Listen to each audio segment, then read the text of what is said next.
Мы заселились в новую квартиру. Господи, пожалуйста, спаси и сохрани. Это уши помнишь, что я ела? Просто тьма крыс. В Вьетнаме большое празднование. За жопу схватил.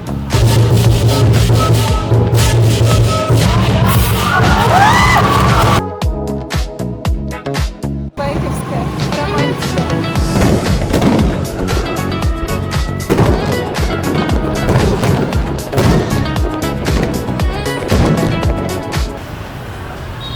Всем привет!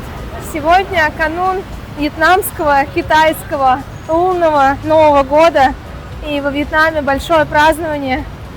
Мы поехали в центр, чтобы посмотреть, что происходит, как люди отмечают, будет ли что-то грандиозное. Пока замечаю, что народу очень много. А мне кажется, обычно. Ну, они все куда-то едут. Это Хошимин. Это Хошимин, да. Мне кажется, что много народу на улицах. По крайней мере, сейчас все закрыто. Не работают продуктовые магазины, не работают магазины электроники и все всякое остальное. Все закрываются. Вот, буквально закрываются сейчас. Пекарня. Время 9 вечера. Все отправляются праздновать. Всю неделю вьетнамцы готовились, все красиво украшали. С каждой покупкой в супермаркете давали конверты для денег, потому что принято дарить подарки, дарить деньги на удачу. И сегодня принято быть щедрым. Поэтому Кирилл оставил чаевые на такси вместо 75 100 местных донгов. Вот.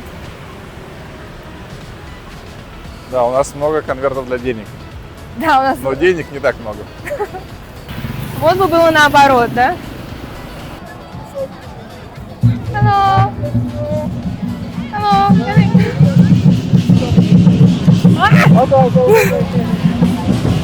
Что такое? За жопу схватил. Очень никаких фото с ресторана. За жопу схватил. Гондон. Вообще ужас. Выселились из старой квартиры, переезжаем на новую. У нас куча вещей. Вообще мы должны были лететь в Бангкок, но у нас поменялись планы. Мы нашли очень дешевые билеты в следующее направление. Относительно дешевые. Относительно дешевые. Очень дешевые, это типа $50. Хорошо, мы нашли билеты за $100. Нормально не упаковались, поэтому у нас куча вещей. У меня 2 рюкзака, сумка. И у нас 2 чемодана. И еще сумка еды. Мы заселились в новую квартиру. Сейчас сделаю небольшой рум-тур. Интересно, отгадаете ли вы, сколько стоит такая квартира в неделю во Вьетнаме? Так, здесь входная дверь. Мы заходим. Попадаем в коридор. В гостиную. Здесь телевизор, обеденный стол.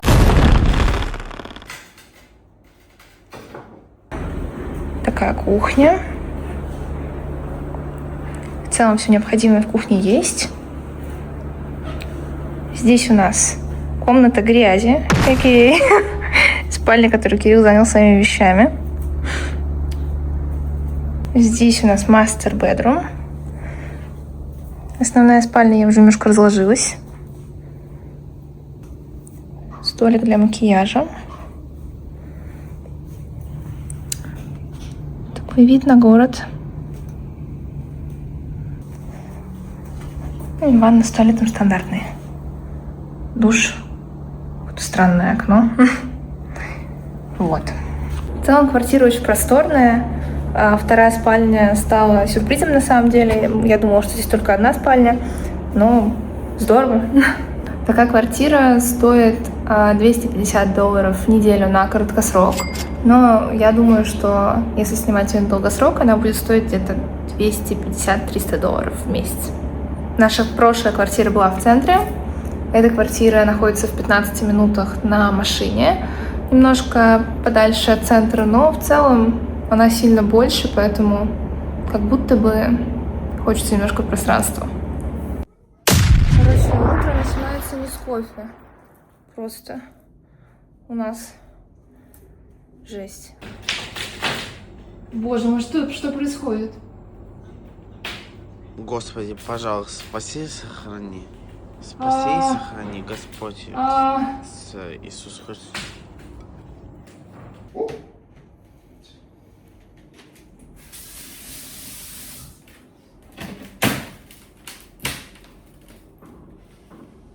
Боже мой.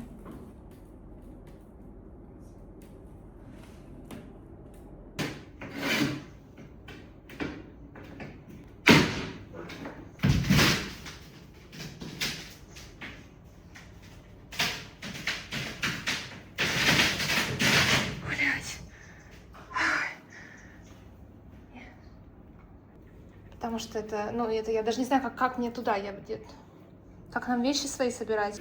Это проблема с плиткой или там сейчас все провалится? Фух, короче, у нас потрескался пол по всему периметру комнаты, в зале, кухне, вот все то пространство. Пришел мастер, я, конечно, очень испугалась, потому что Кирилл ушел в магазин, я одна, я слышу, что что-то начинает трещать. Я побежала туда, и все начало еще громче трещать. Я схватилась за стену и думала, что я умру. Вот, в общем, пришел мастер, проверил, вроде как это просто плитку неправильно уложили, и она из-за износа, из-за того, что, видимо, влажную уборку сделали перед нашим заездом, начала вздуваться резко по всему периметру комнаты. И с огромным таким очень громким звуком, не огромный звук, господи, с очень громким звуком, короче, тресканием. И в итоге он предложил нам квартиру другую, куда можно съехать 2 этажами выше, но она сильно меньше, там всего одна общая комната, и мы решили, что нам будет неудобно работать, потому что здесь все-таки есть 2 отдельные спальни и комната, поэтому... Вот, я сначала думала, может, куда-то съехать, но сейчас канун вьетнамского Нового года, у нас закрыт даже магазин Винмарт под домом, ничего вообще нет, доставки тоже половина всех закрыта, вчера закрылись магазины электроники в 6 вечера вместо 9, и сказали, что они не планируют открываться до субботы, это типа через неделю. Вот, поэтому я не знаю, когда все начнет работать, сможем ли мы куда-то съехать вообще или нет, поэтому решили пока остаться здесь. Вот, скоро приедет хозяин квартиры смотреть, что вообще с полом, но вроде бы мы не падаем на этаж ниже, поэтому в других комнатах можно жить и находиться, поэтому вот сейчас сажусь работать, конечно, очень нервозно, но это лучший из вариантов, которые есть сейчас, поэтому как-то так. Пришел хозяин квартиры. Сижу, работаю пока. Он там громит пол ногами.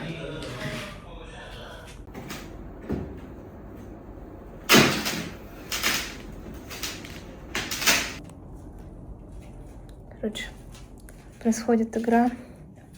Вскрытие пола ножницами. Я не знаю, как он это сделал, но он отломал уже 2 плитки. И сейчас ломает еще 2, чтобы можно было как-то ходить, потому что они при любом нажатии ногами или просто на соседней плитке начинают очень страшно грохотать и взрываться, и от них отлетают куски в воздух. Это достаточно опасно. Мне кажется, так можно получить какую-то серьезную травму, если пытаться там пройти. Ну, в общем, сейчас он пытается это все как-то утрамбовать и ковыряет это все дело ножницами.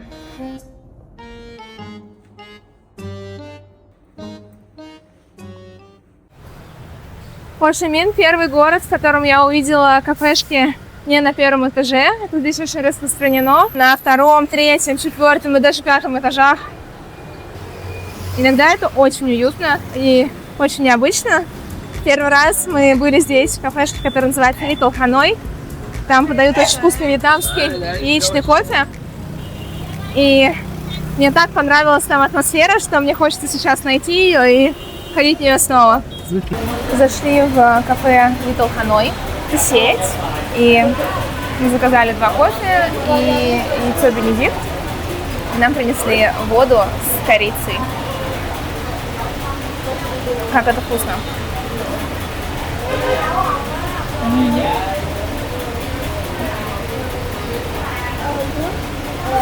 Здесь тоже заметно, что вьетнамки ходят закутанные в теплые кофты, в шарфы, в маски для лица. И они пытаются прикрыть как можно больше лицо от солнечных лучей. Считается, что белая кожа это красиво. И если у тебя кожа темнее, то ты работаешь на какой-то работе в деревне или что-то такое. Поэтому многие вьетнамки предпочитают потеть в теплой одежде.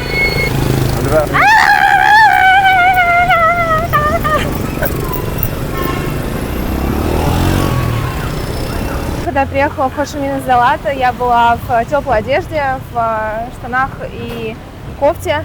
И мне было очень жарко, очень душно, очень тяжело идти. Я не представляю, если честно, как они весь день так ходят и ездят.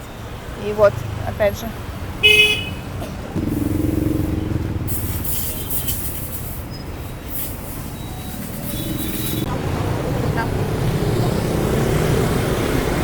Забавно, как здесь все в этих вьетнамских шапочках ходят.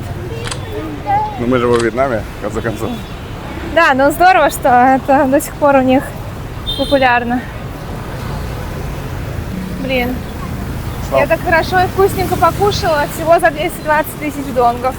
Хочу ходить на такие завтраки каждое утро. В этом, конечно, плюс Хо Чи Мина, потому что очень и очень большое количество разнообразной вкусной еды, недорогой, в пешей доступности. Ты можешь в любой момент просто пойти и найти себе что-то, что угодно, любую кухню, которая тебе нравится или которую хочется.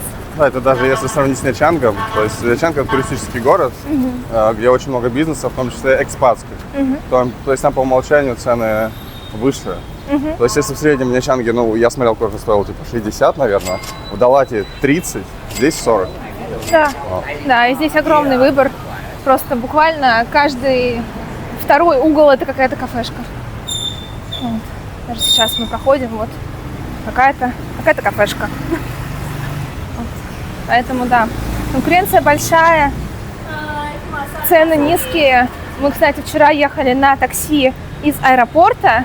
Дорога заняла у нас примерно час пробками, и мы заплатили всего 90 тысяч донгов за поездку. Это жесть, и это была стандартная цена за поездку. $3,5. $3,5, да, за час поездки от аэропорта до центра города. Да, я не завидую вьетнамским водителям, но жить здесь действительно дешево, и это большой плюс. Страна, которая была по сути уничтожена, там стерта в порошок, полностью разбомблена 50 лет назад, она смогла достичь таких результатов в экономике и в развитии. Как бы Вьетнам сейчас одна из самых быстро растущих экономик в целом региона и очень перспективная. И здесь в целом, мне кажется, в том числе в Хо Чи Мине очень много компаний японских, корейских, западных открывают свои офисы. Много здесь достаточно экспатов. Город, мне кажется, приятный, но вот если ты красивый друг, то я считаю, что это лучший город для жизни. На самом деле в Хо Чи Мине очень приятно гулять. Я не устаю. Вот здесь грязно, опять же. Здесь грязно, но здесь очень красиво, во-первых. Вот, мы сейчас проходим какое-то странное здание, очень старое, где находится кафешка. Во-первых, очень красиво, во-вторых, очень зелено, очень разнообразная архитектура, есть за что зацепиться глазу, очень приятно. Плюс погода, на самом деле, хоть и жарко, но не душно. Мы гуляем с самого утра, и я вообще не устала, я бы, если бы не работа, гуляла еще часа 3-4 точно. Блин, сейчас прогуливалась, по улице, днем, о боже, собака, нет, не возьмись. Шла просто по улице с кафешками. Очень миленько, кстати. Достаточно чистый. И на боковой улице была свалка всякого мусора. И там просто тьма крыс. даже днем в такую жару они здесь везде рыскают. И я раньше не замечала их днем, но тут они просто разбежались от того, что я шла по дороге. И их очень много. У меня даже все тело зачесалось. Короче, прям Сайгон красивый город даже днем. Это просто ужасно. Я не знаю, как можно жить, когда везде крысы. Просто везде. Ну и вот тоже я хочу пройтись. Не доехать куда-то на байке или на такси, а просто прогуляться. И вот через что приходится идти. Обычная транспортная развязка, мост между двумя районами через реку. Очень неудобно, блин, даже не пройти никак. Мне помогли девчонки пройти через мост. Проехать. Вот это жесть. Короче, там не было прохода. Я не могла понять, как мне пройти, потому что навигатор вел меня через мост. Но там было очень опасно, машины и байки ехали, и девчонки остановились, чтобы покормить кота на обочине дороги. Я спросила у них, есть ли здесь нормальный проезд, проход. И они сказали, что мне нужно пройти как-то и постараться быть не сбитой. Это было смешно. Вот, и потом сказали, садись, короче. И я села. Вот. И меня провезли. Окей. Thank you.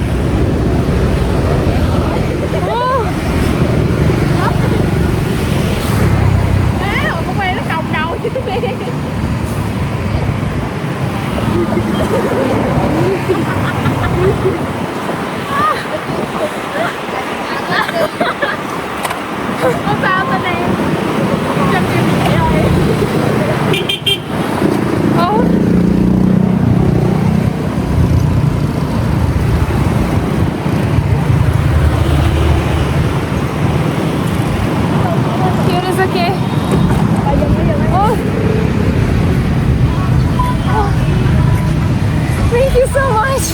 Come on. Thank you so much. Thank you. Goodbye. Thank you. О, боже мой. Thank you so much. Это было очень забавно, но спасибо им большое. Вот, короче, как-то так. Такие у меня приключения в Сайгоне. Я пришла дальше, и тут еще один мост.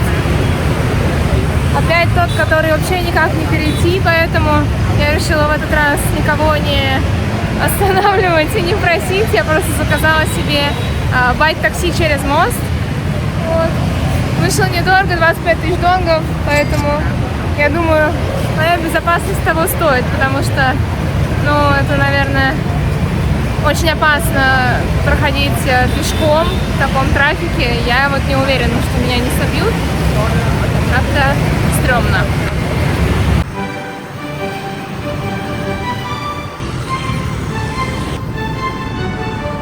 Собака, привет. Чин-чау. Жирная жопка в лягушачьей одежке. Я прочитала, что мы поселились в 600 метрах от самой знаменитой хошиминской банмишной. И что все вьетнамцы устраиваются в очередь, чтобы поесть там лучший банми в городе. Поэтому я решила в обеденный перерыв сбегать за ним. Он работает всего до 6 вечера. Время 4:30. И самое время, чтобы посмотреть, что это за банми. Мне очень интересно, я очень жду, потому что мы пробовали много разных банми. И пока что мой любимый, наверное, в Ничанге есть очень классная точка. Вот, вообще банми это очень классный сэндвич, кто не знает. Вьетнамский свежий багет и с разными начинками. Туда добавляют обычно много хороших банми, обычно добавляют много зелени, мяса и соуса. Это все должно хорошо вместе сочетаться. И Ну, вы представляете себе, да, свежий хлеб, вкусное мясо, много зелени. Идеальное сочетание. Вот. Но также легко найти плохой бан ми, где будет либо сухой хлеб, либо недостаточно соуса, либо не доложат мяса, либо овощей. Здесь все дело в балансе и в качестве ингредиентов. Поэтому посмотрим, как будет в этом супер классном месте. Как понять, что ты пришел на место? Здесь очередь из вьетнамцев, все выглядит очень вкусно.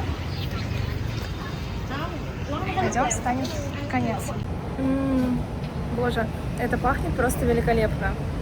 Представьте себе самый вкусный шашлык, который вы когда-либо нюхали, и самые вкусные котлеты, которые вы когда-либо нюхали, вместе взятые. И вот этот вот запах здесь, такого карамелизированного жареного мяса, просто потрясающе. Мне кажется, это будет очень вкусно. Я сейчас отстаю в очередь. И я даже подумала, чтобы взять себе 2, потому что это очень вкусно. Наверное, я возьму себе 2.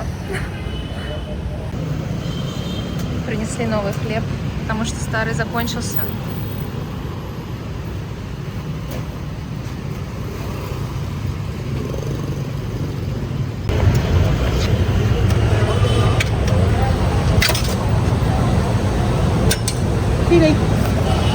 Yes.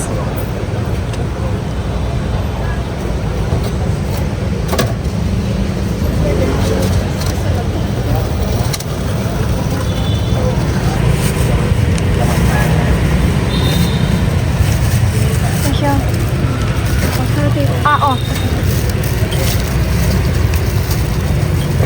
Thank you. О, всего по 30. На Google картах было сказано, что стоит 45. Попробуем, не отходя от кассы. Вон сзади меня продолжается неистовое производство бан ми. Это было очень быстро, на самом деле. Я отстояла очередь из примерно 5 человек, и это заняло у меня пару минут. Попробуем бан ми. Так, главное не укусить кусочек булки.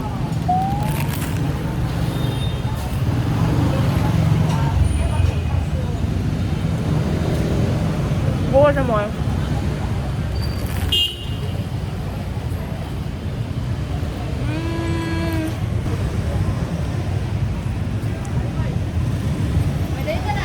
Я понимаю, почему это лучший бан ми считается. Очень вкусное мясо. Просто потрясающее. И сочетание ингредиентов. Просто посмотрите. Там мясо, котлетка пожаренная.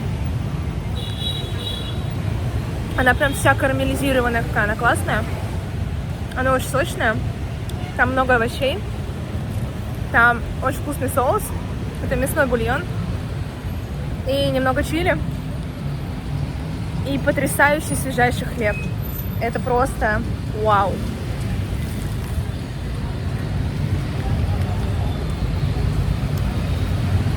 Вау. Это лучшее бан ми, что я ела. Серьезно.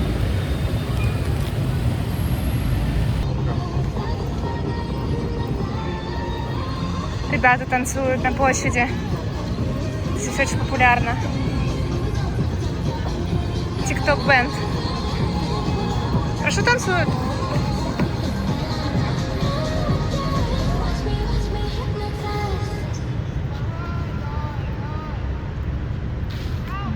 Профессиональный фотограф, видеограф.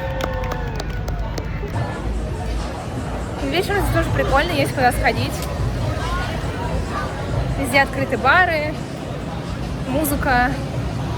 Сидят вьетнамцы, пьют большими компаниями.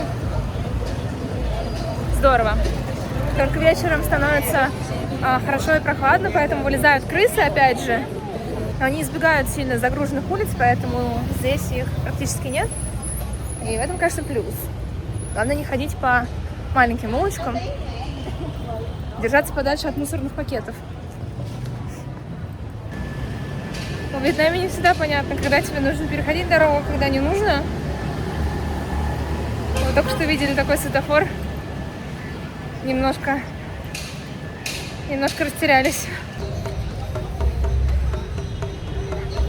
Сегодня очень жарко.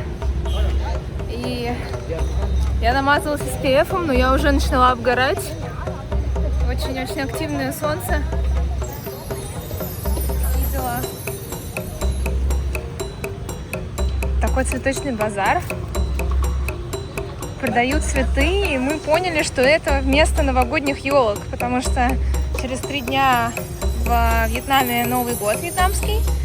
И здесь такой большой базар цветов.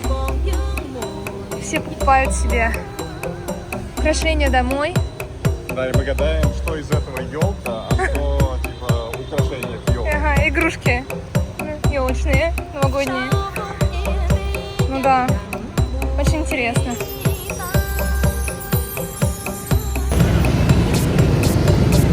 Очень печет. Спасибо. Так жарко, что у меня горит просто все. Хотя солнца даже нет. Просто ультрафиолет, видимо, сильно воздействует. Надо посмотреть, какой индекс. Ну, в общем, да, я чувствую, что у меня горит просто вся кожа. Вот. Кирилл меня немножко спас. 5, 6, 7, 8, 2, 1, không dừng. Con đi không được chờ các bạn. Забавно. Кирилл довольный, смотрит на детишек. 1, 2, 3, 4, 5, 6, 7, 8, 2, 1, 2, 3, 4, 5. Ой. 4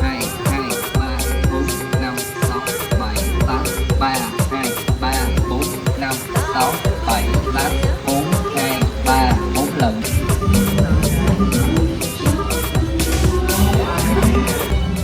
В Вьетнаме Новый год празднуют с размахом. И его начинают праздновать за месяц до и празднуют еще 2 недели после. Собирают большие столы во дворах, отмечают все время, кушают вместе, все украшают, запускают салюты, веселятся, готовятся к выступлению на Новый год, репетируют танцы. Очень круто. Очень классно за всем этим наблюдать. Очень много самодеятельности, город оживает, раскрашивается в яркие цвета. Я рада, что мы встретим Новый год, вьетнамский Новый год в Хо-Ши-Мине. Мне кажется, здесь будет весело. Классический вход в здание, украшенный к Новому году, очень много желтых цветов. Наверное, мне что-то значит. Надо почитать, потому что они везде.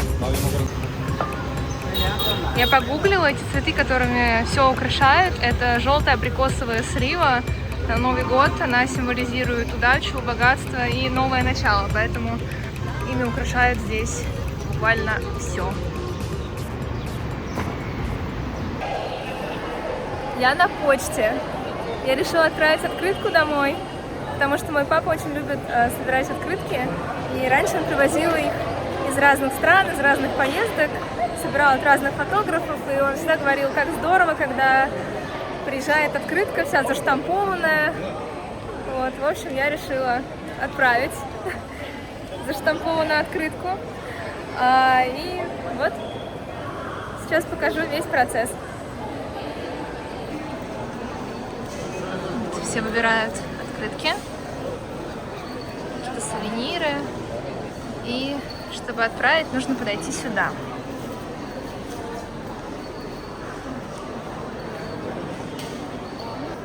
Hello, can I buy to send? Buy a stamp? I need one. Thank you.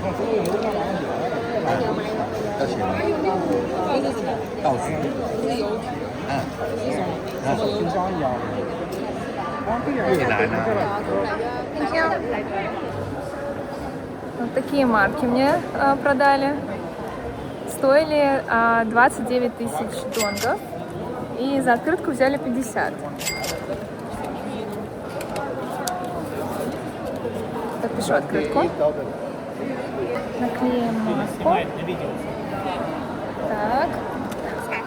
Дай.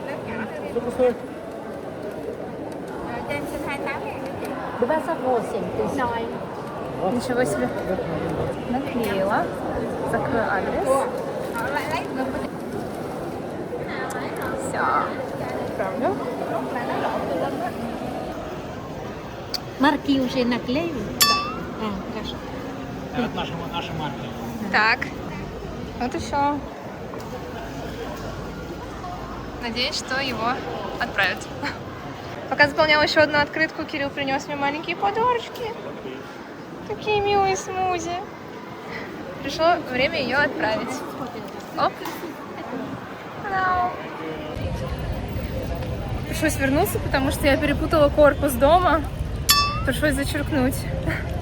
Вот. Но, слава богу, там лежит эта корзинка просто так, и можно достать свои письма и поправить адрес, что я и сделала. Надеюсь, быстро дойдет. Ой, здесь какой-то фотосет. Стильный.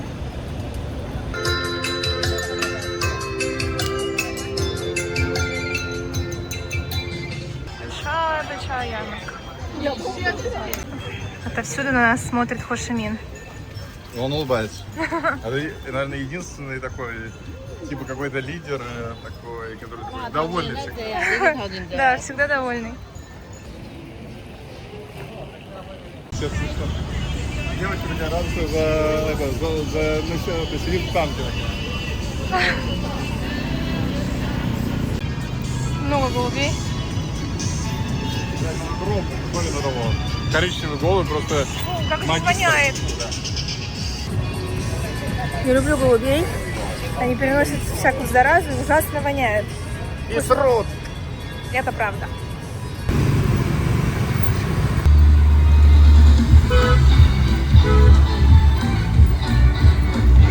Xuân vừa đến lấp lo giữa những cánh mai vàng. Mùa xuân vừa giang đôi tay đón những cành đào tươi. Стою, короче, в пробке на байке. Сейчас подъехал вьетнамец. Говорит, ну что, нормально? Типа, хорошо? Палец вверх показывает. Я говорю, да, классно поют. Как они, конечно, гордятся вообще.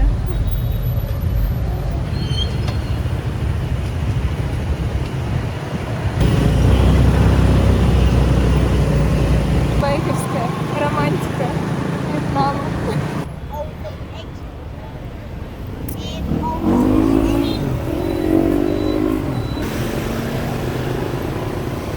В ходе представления. Где? Они будут прыгать по столбам, это самое сложное. О, ну ладно.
Все, они уходят. Пошли. Было очень эффектно. Укуренная панда. Его дергает. Ну, очень плохо. Мне кажется, ему жарко там. Вон зайка тоже бедный. Бедный зайка. Там, по-моему, тыкает старый дед-возвращенец. Сигма-дед внутри.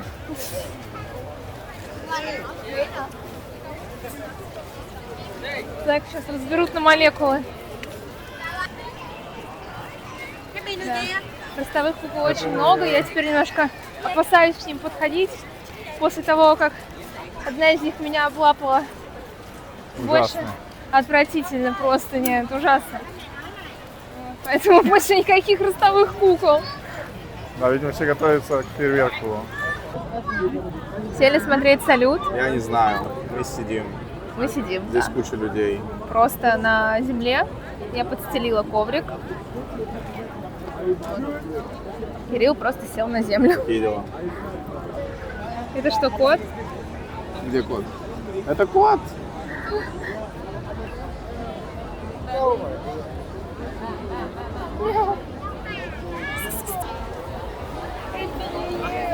Смотри, смотри. Смотри, там прям с этажей.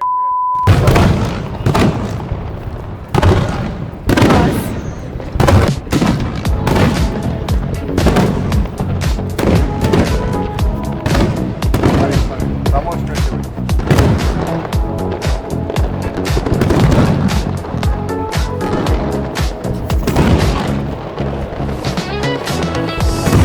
Основной фейерверк там, но он немножко за забором от меня, там много людей.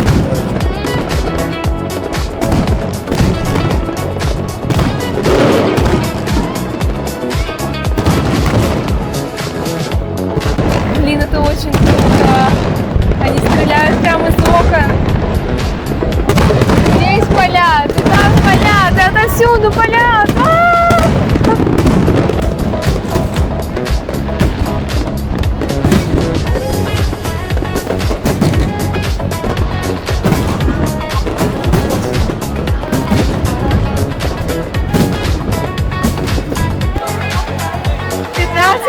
Давай туда, прямо туда уйдем. Там меньше народу. Раздают какие-то угощения.